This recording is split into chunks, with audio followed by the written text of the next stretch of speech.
አንዱ ኑሮ መሮት ራሱን ሊያጠፋ ወደ ጫካ ገመድ ይዞ እየወረደ ሳለ ገና የጫካው መግቢያ ላይ አንዱ ራሱን ሰቅሎ ለሞት ሲያጣጥረውና ሄዶ ያድነዋል። ይሄኔ በሞት ጣር ላይ የነበረው ሰውዬ ቁና ቁና እየተነፈሰ አመሰግናለሁ ወንድሜ ይለዋል። እንዴ ፈልገከው መስሎኝ ራስህን የሰቀልከው አለ መንገደኛው። እሱማ ነበር ለካ ሞት እንደሚወራለት ግልግል ብቻ አይደለም ስቃይም አለው።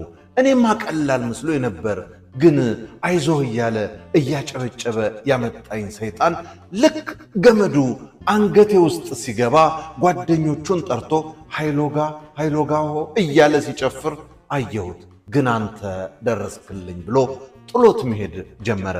በንግግሩ የተገረመው መንገደኛም እና ወዴት ነው ሲል ጠየቀው። ሰይጣንን ላስለቅሰው። እንዴት?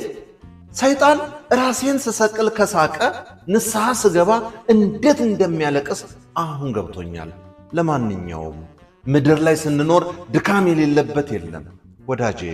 ሞትም የሚመጣው በጣርና በድካም ነው። ያለበለዚያ ሞት ያለቀኑ ሥራ ነው። በል ገመድህን ጥለህ ተመለስ ብሎት ሄደ። ገመዳችሁን ወይም ተስፋ መቁረጣችሁን ጥላችሁ መለሱ። ቀኑ ሲደርስ የማይሆን የለም። ቻቻ እንዳዘጋጀው በለጠ ሸቴ ዘሀገረ ኢትዮጵያ እንዳቀረበው።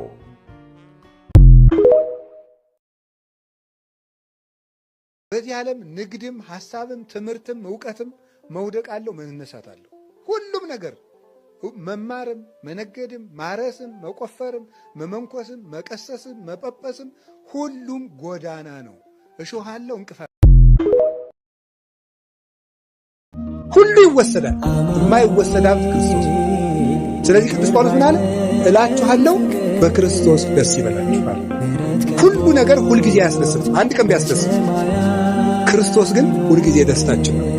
ይሄን ደስታ ለማግኘት የማያልቅ ደስታ ለማግኘት ጥቂት ደስታዎቻችን እንድናጣ ይፈቅዳል ክርስቶስ። የማይነጥፈው ደስታችን መድኃኔዓለም ነው።